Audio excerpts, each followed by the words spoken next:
کر لیں. حالت احرام میں بھی پردہ نقاب نہ ہو، آگے کپڑا ڈال دیں بس. طواف کے بعد وضو کے لیے باہر چلے گئے، بعد میں وضو کر کے 2 رکعت پڑھے، کوئی حرج نہیں. حالت حیض میں ذکر اذکار جائز ہے، سبحان اللہ، الحمدللہ، اللہ اکبر، کلمہ شریف سب جائز ہے. باپ کی زندگی میں بیٹا فوت ہو گیا، پوتے کو کچھ نہیں ملتا. اکثر کاموں میں رکاوٹ ہوتی ہے. میں جب مولوی کے پاس جاتا ہوں تو کہتا ہے کہ تمہارے ستارہ گردش میں، ستارے مولوی صاحب کے گھر میں ہیں یا دیکھ رہے ہوتے ہیں، ان کا اپنا ستارہ گردش میں. یہ اچھا مولوی ہے، خبریں ستارے مجھے دیتے تو منجم ہوا، مولوی تو نہ ہوا نا. مولوی تو قرآن حدیث کی بات بتائے گا. بالکل کفر و شرک ہے ان پر اعتماد کرنا. ہم گھر سے آئے، 10 دن یہاں رہے، 12 دن مدینے چلے جائیں گے، 10 بالکل آپ قصر نماز پڑھیں گے.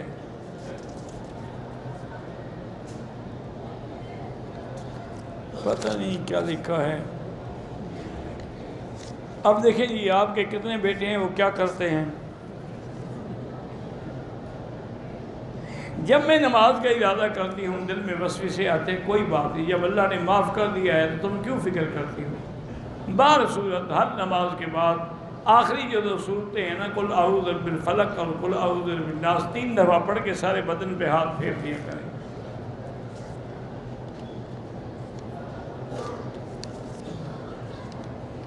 جو لوگ باہر کھانے پینے کا سامان تقسیم کر رہے ہیں، اگر غریب ہو تو کھا لو، امیر ہو تو نہ کھایا کرو. میری شادی کو 3.5 سال ہو گئے، اولاد نہیں ہے. بہرحال علاج بھی جاری رکھیں اور اللہ سے دعا بھی کریں. سانپ اور بچھو نظر آتے ہیں تو خواب میں بری بات ہے، صدقہ خیرات کر دیا کریں. عصر کے بعد اگر طواف کریں اس کی 2 رکعت مغرب کے بعد پڑھیں. لاہور سے آیا، احرام نہیں باندھا، حرم شریف سے ہو کر پھر مسجد جرانہ گیا، وہاں 35 کلومیٹر کے فاصلے پر ابھی مجھ پر دم ہے، بالکل دم ہے. عمرہ بھی کرو اور دم بھی دو. میں پہلی دفعہ عمرے پہ آئی، طواف شروع کیا، 7 والوں نے حجر اسود بھی بتایا، مگر دوران طواف غلطی سے حجر اسود کی بجائے مقام ابراہیم کو حجر اسود سمجھ کے استلام کرتی رہی. پھر حلال بھی ہو، ایک دفعہ پھر صحیح طواف کر لو بس.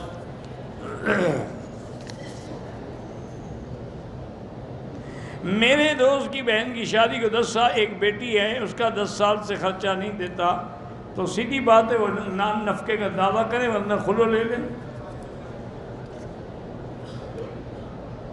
میں نے اپنے بالوں کو خود کاٹا، وہ بھی جائز ہے.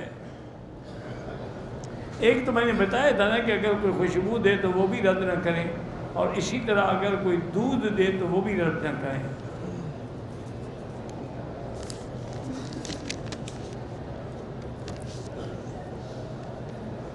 مدینے میں جب حضور کے روضے میں جائیں گے پھر پڑھیں گے الصلاۃ والسلام علیک یا رسول اللہ. بس زیادہ اونچی آواز سے نہ پڑھا کریں، ادب سے پڑھا کریں. فیروزہ نامی پتھر انگوٹھی میں پہن سکتے ہیں، پہن سکتے ہیں. اگر حضرت عمر کے قاتل کا نام فیروز تھا تو فیروز دیلمی بھی تو گزرے ہیں، ان کا نام بھی تو فیروز ہے. یہ کہ نام سے کیا ہوتا ہے؟ ایک نام کے سینکڑوں بندے ہوتے ہیں. ایک نام کے بندے جو ہیں وہ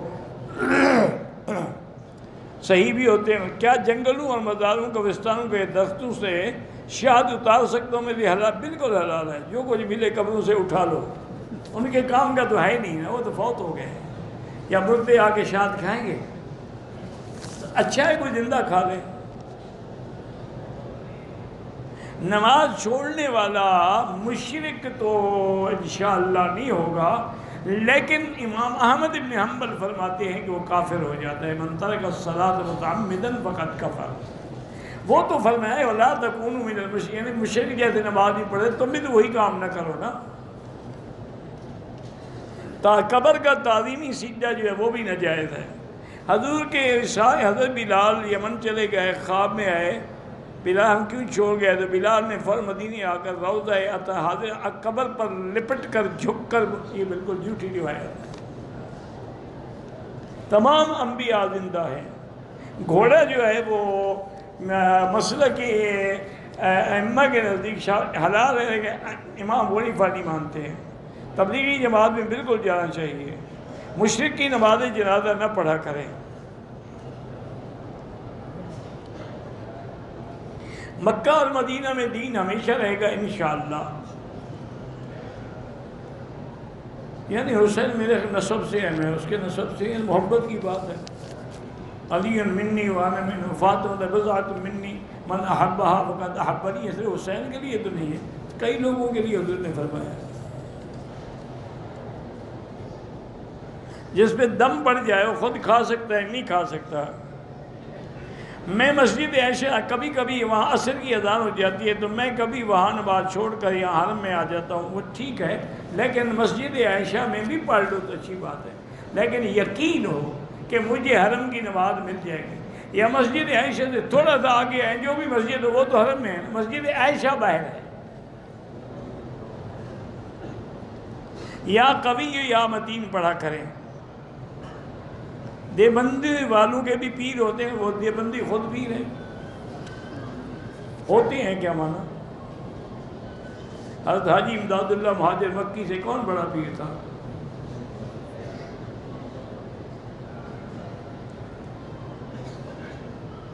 اگر کسی کے گھر میں موت ہو جائے، قرآن پڑھنا نہ جانتا ہو تو کوئی نہیں، دعا کرتا رہے۔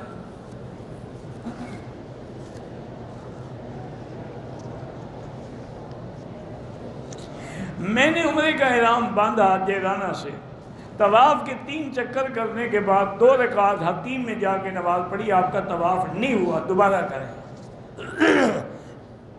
طواف تو تم نے باطل کر دیا اندر گھس کے مسجد میں۔ بالغ بچہ فوت ہو گیا ہے، خواب میں آتا ہے، اچھی بات ہے، کوئی بات نہیں۔ میں مدینے سے آ رہے تھے کہ بیوی کو ایام حیض آ گئے، بہرحال جب تک ایام میں بیٹھی رہے، جب پاک ہو عمرہ کرے۔ رکن یمانی پہ اللہ کے فرشتے ہیں، جب آدمی ہاتھ لگا کے دعا کرتا ہے تو اس کی دعا کی قبولیت کے لیے اللہ کو درخواست کرتے ہیں۔ میری بیٹی 14 سال کی ہے، کچھ دن سے اس پہ اثر ہے، اس کے کپڑے بھی الماری میں کٹ جاتے۔ اکثر تو میری بیٹی یہ فراڈ ہوتا ہے، دھوکہ ہوتا ہے، تم پہلے بچی کی تحقیق کرو۔ سب سے پہلی بات یہ ہے کہ اس کا موبائل لے لو، اس پہ اس کے سارے میسج چیک کرو، آپ کے سامنے انشاءاللہ حقیقت کھل جائے گی، کون سا جن ہے جو موبائل کے ذریعے اس کو تنگ کر رہا ہے۔